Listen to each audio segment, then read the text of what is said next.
pessoal, tudo bem? Então hoje eu vim para gravar mais um estudo bíblico e o estudo de hoje é a lição 16 e é sobre o estilo de vida cristã. Então vamos conversar sobre o estilo de vida cristã, né? O que pode, digamos assim, o que Deus avalia, o que pode, o que não pode um cristão fazer, o que convém de um cristão fazer e o que não convém de um cristão fazer. Então a gente vai ver tudo isso na Bíblia, é o único livro que eu vou usar aqui na Bíblia. Então eu peço que vocês peguem as suas Bíblias também para que a gente possa fazer o estudo junto, para que vocês vejam que eu não estou usando nada, só a Bíblia mesmo, tá bom? Então vamos começar e antes de começarmos vamos orar, né? Querido Deus, obrigada pelo dia, pela vida, obrigada por mais um estudo, que o Senhor me dê sabedoria, que possamos entender e aceitar a Tua mensagem. Em nome de Jesus, amém. Então vamos começar. É a lição 16. O desenvolvimento da conduta cristã, semelhança com Deus, é progressivo. Então é algo que não é como se fosse um alisamento de cabelo. Tem alisamento que é na mesma hora, você coloca, aplica, depois de uma hora já está liso. E tem alisamento que é progressivo, como que eu faço, né? Que eu já falei pra vocês. Meu alisamento é um alisamento que eu tenho que fazer toda semana até chegar. E a conduta cristã, semelhança com Deus, é progressiva também. Então não é algo que você acorda, dorme da noite pro dia, você já tá, né, perfeito. Não é algo assim. Então é algo que vai sendo mudado a cada dia, né? Conforme o seu querer.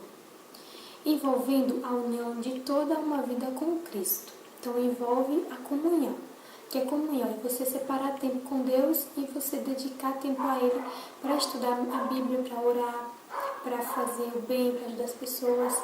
Então toda vez que você faz isso, está em comunhão com Deus, né? Conversando com Deus diariamente, entregando a vida a Ele e colocando Ele em primeiro lugar. Viver santo é nada menos que diária entrega da vontade ao controle de Cristo e diária conformidade com os seus ensinos, à medida que nos sejam revelados através do estudo da Bíblia e da oração. Toda verdadeira obediência vem do coração. Deste procedia também a de Cristo.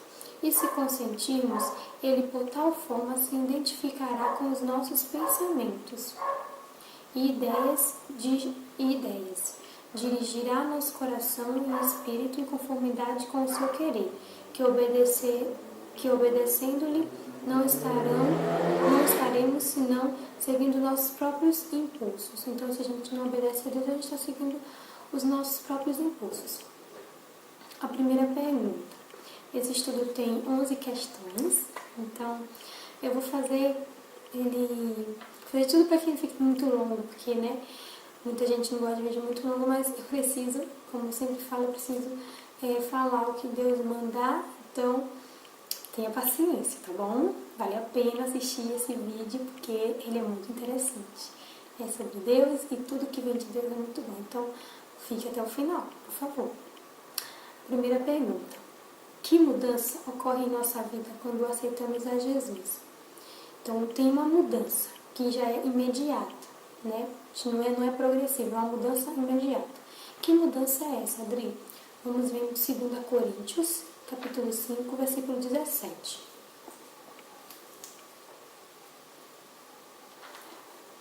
Diz assim: Portanto, se alguém está em Cristo, é nova criação. As coisas antigas já passaram, eis que surgiram coisas novas. Então, o que mudança é essa? A mudança é que quando a pessoa aceita Cristo e se batiza, a partir daquele momento ela se torna uma nova pessoa. As coisas velhas que ela fez no passado, Deus já esqueceu, está tudo perdoado, então nem existe mais. Ela é como se estivesse nascendo de novo, ela é uma nova criatura. No mais sentido da palavra, ela é nova criatura. Então, tudo que ela fez no passado, Deus não vai ver isso. Isso para Deus vai ser esquecido, né? Tudo de ruim, de pecado que ela tenha cometido, Deus esquece e perdoa. Ela é a nova criatura agora em Deus. Então, isso já é a primeira mudança, né? Que a pessoa é uma nova criatura. E também o nome da pessoa é escrito no livro da vida, tá? A segunda questão. Qual a atitude correta diante das provações? Qual a atitude correta diante das provações que o cristão passa? Porque não são poucas, né? Quanto mais perto de Deus, mais provações vêm. Então, qual atitude a gente tem que ter? Vamos ver em 1 Pedro 4, versículo 12 e versículo 13. 1 Pedro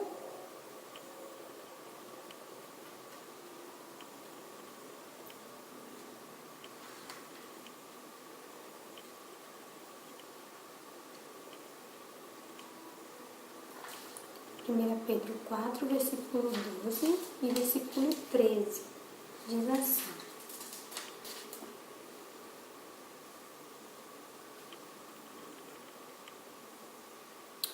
Mas alegrem-se à medida que participam dos sofrimentos de Cristo, para que também, quando a sua glória for revelada, vocês exultem com grande alegria. Então, aqui fala que à medida que a gente passa pelos mesmos sofrimentos que Cristo passou, a gente tem que passar esses sofrimentos com alegria, né? É claro que tem momentos que a gente não consegue. É difícil, parece que é insuportável, mas Deus não nos dá um fardo que a gente não possa suportar. Ele não nos deixa sozinho, Ele sempre está com a gente. Tem um verso da Bíblia que fala assim: no mundo tereis aflições, mas tem de bom ânimo, né? Tem de fé, tem esperança. Eu venci o mundo, eu estou com vocês. Então Deus está com a gente, Ele venceu o mundo por nós. Então é difícil falar, é difícil viver provação feliz, alegre, é difícil. Mas a Bíblia fala pra gente se alegrar, pra gente se animar, porque mais tarde a gente vai ter a nossa recompensa, mais tarde a gente vai ter a nossa vitória, tá bom?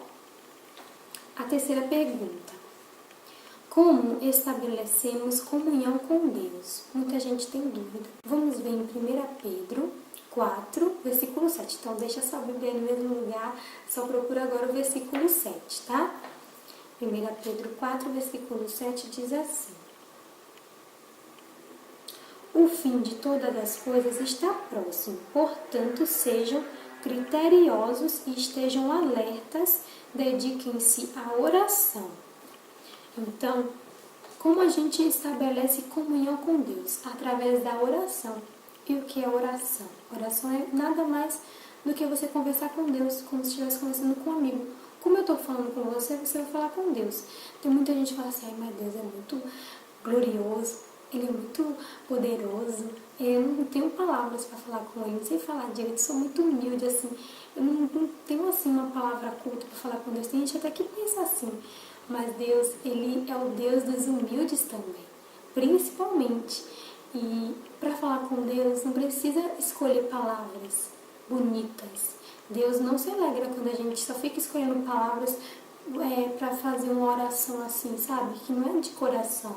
Deus se alegra quando a gente fala humildemente, sabe? Teve uma meditação que a mulher falou assim, que ela estava precisando de dinheiro.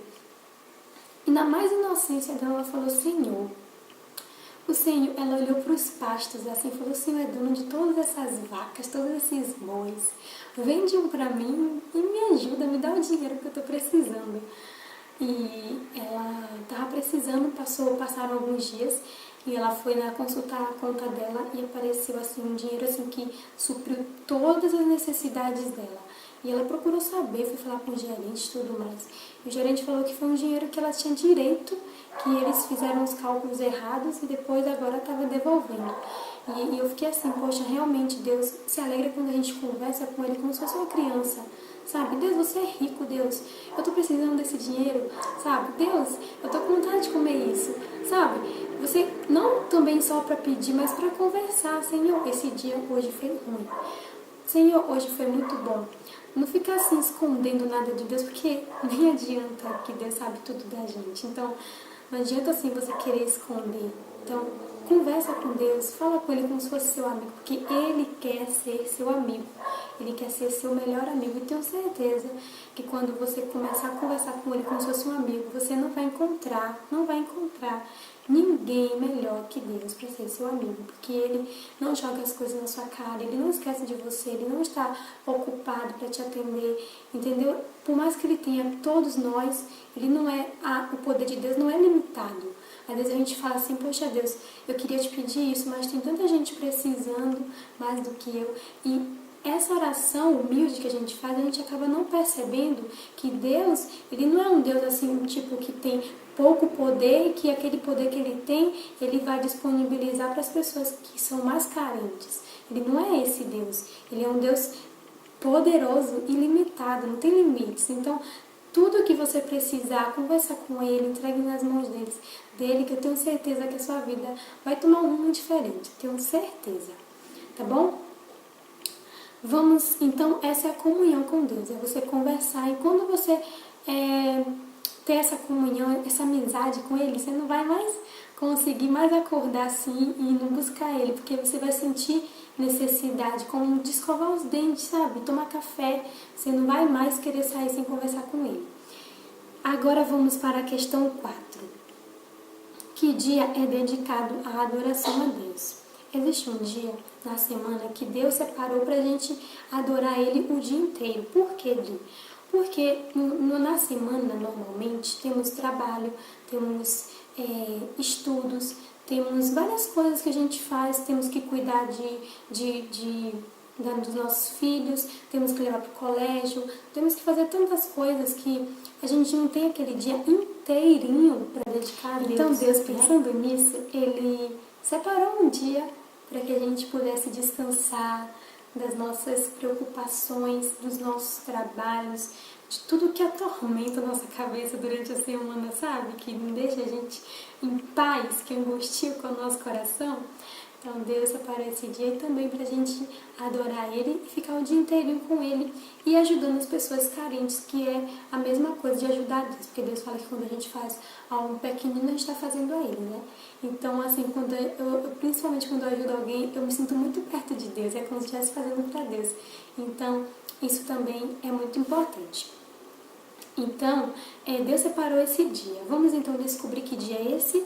Vamos ver em Isaías, capítulo 58, versículo 13 e versículo 14. Isaías 58, versículo 13 e 14.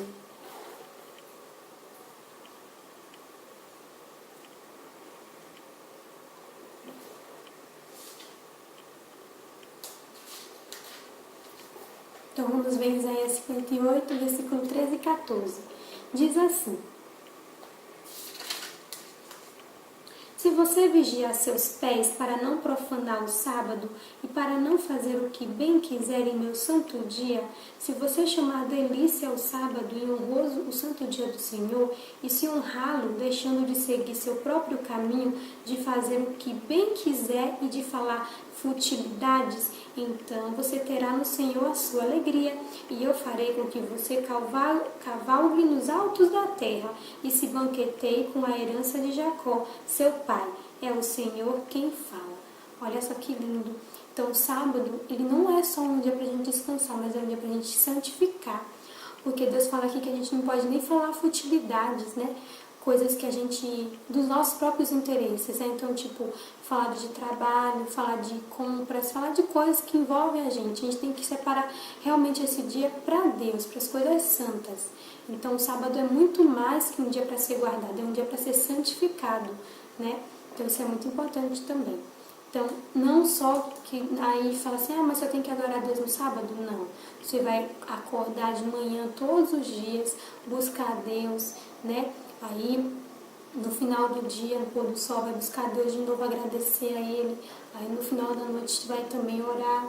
Aí, quando chegar todo dia, você faz na semana isso, né?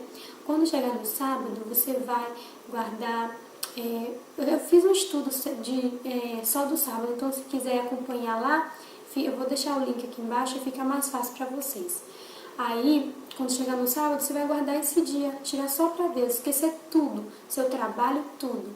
Já limpar a casa durante a semana, já fazer a comida, para no sábado você ficar tranquila, né, e poder fazer as coisas para Deus. Dar estudo bíblico também, né, tudo isso. Ir para a igreja, então é um dia só para Deus, só para a gente fazer as coisas para Deus. Sair com a família também é muito importante, uma coisa que Deus se alegra muito, que a gente se una com a família, né? Faça um piquenique no jardim, num lago, né? Isso é muito, muito bom mesmo. E agora vamos para... Então o dia é o sábado, tá? Questão 5. Que importante missão confiou Jesus a seus filhos? Jesus confiou uma importante missão. Vamos descobrir então? É Mateus 24, versículo 14. Mateus 24, capítulo 14, diz assim: E este evangelho do reino será pregado em todo o mundo como testemunho a todas as nações, e então virá o fim. Então, que importante missão Jesus confiou a gente para pregar o evangelho. Então, essa é a missão de todas as pessoas que se batizam, que entregam a vida a Deus, que se dedicam ao Senhor, é pregar o evangelho. Essa missão não é só do pastor, essa é a missão de todos nós. A gente tem amigos, nós temos amigos, temos parentes, familiares, e a gente tem que pregar esse evangelho para as pessoas próximas e para as pessoas também que não são tão próximas, né? Então a gente tem que pregar, não é uma missão da igreja, dos diáconos, dos anciões, dos pastores, é uma missão de cada um, tá? Deus confiou essa missão a todos nós, então essa é a missão de Deus, que Deus tem para cada um de nós, que a gente pregue o evangelho. A questão 6. Que preparo especial é preciso para cumprir esta missão? Vamos ver 1 Pedro 3, versículo 15.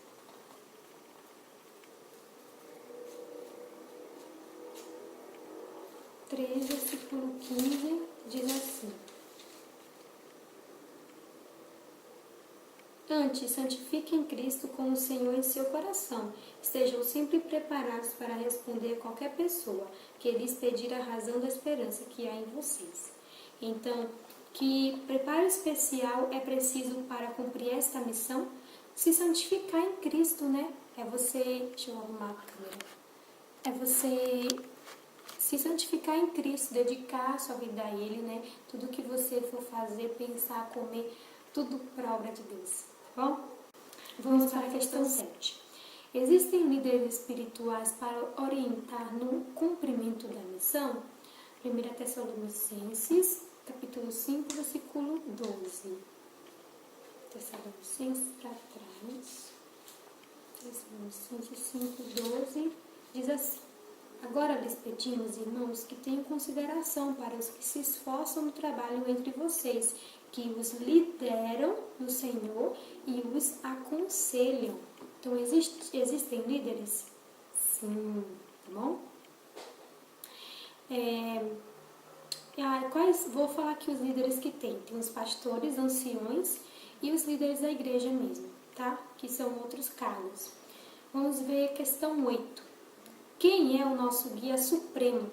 Colossenses 2, versículo 2 e 7.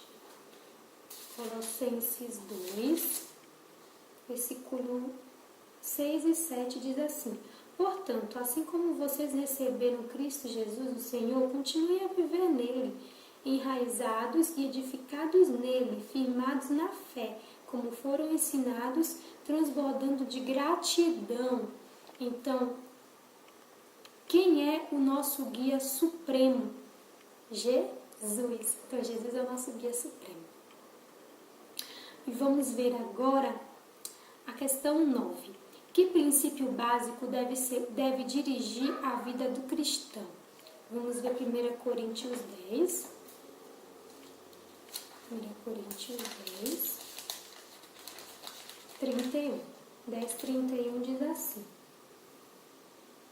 Assim, quer vocês comam, bebam ou façam qualquer outra coisa, façam tudo para a glória de Deus. Então, qual é o princípio? Fazer tudo para a glória de Deus. Pensamento? Está indo para lutar para a glória de Deus? Não. Então, não pensa nisso. Estou comendo isso, é para a glória de Deus? Vai ajudar meu corpo, minha saúde? Não. Então, não come.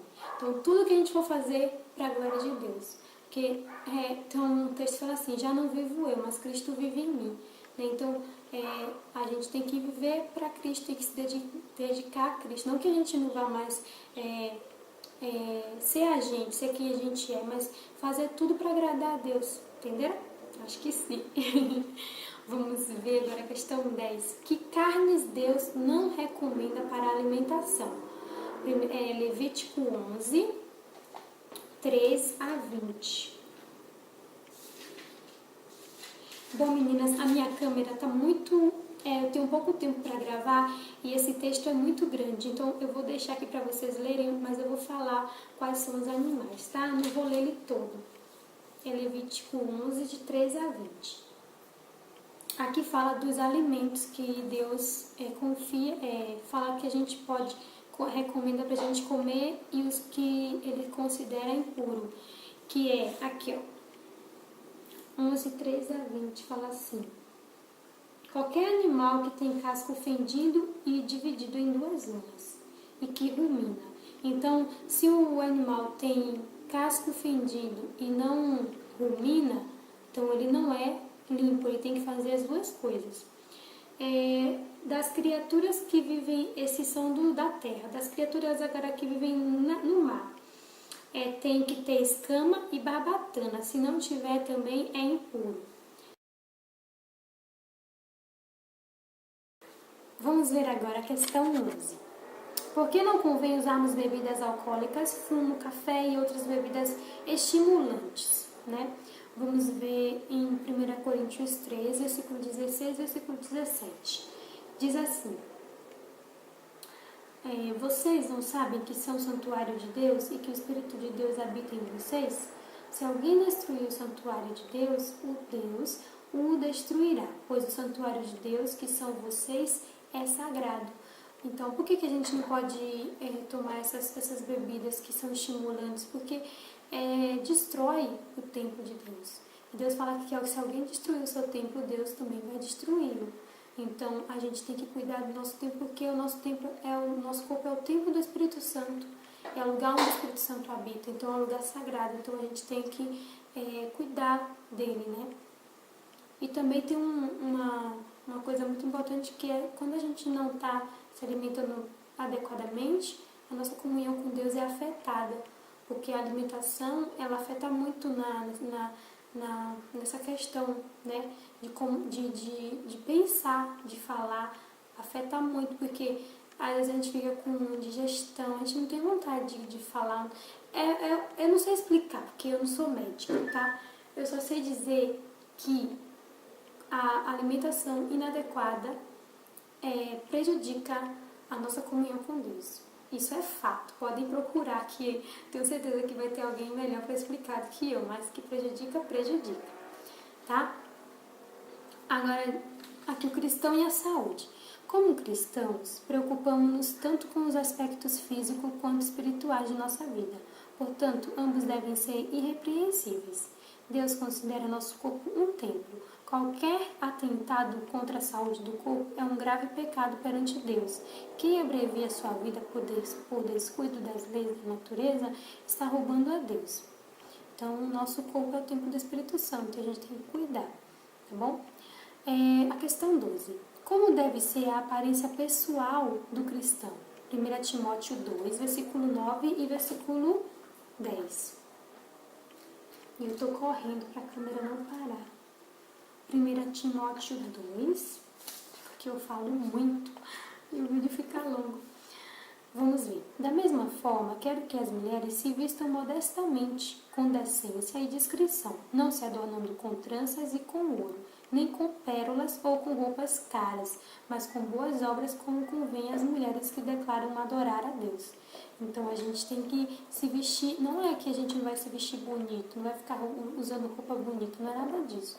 É que a gente não pode usar roupas que chamem a atenção, como fala aqui, penteados que chamem a atenção. Isso que a Bíblia recomenda, tá? Que a mulher se vista modestamente, tá? A primeira que a gente deve fazer, procurar viver uma vida cristã perfeita, né, de acordo com a vontade de Deus. E segundo, seguir em tudo o exemplo de Jesus, que está em 1 João 2,6, e procurar viver uma vida cristã perfeita, Mateus 5, versículo 48. E a nossa decisão, vamos lá? Creio que meu corpo é templo do Espírito Santo. Não usarei alimento e bebida prejudicial. Com a ajuda de Deus e seguindo o exemplo de Jesus, procurarei viver como um verdadeiro cristão. Então vamos ler juntos? Vou deixar a legenda aqui embaixo. Creio que meu corpo é templo do Espírito Santo. Não usarei alimento e bebida prejudicial.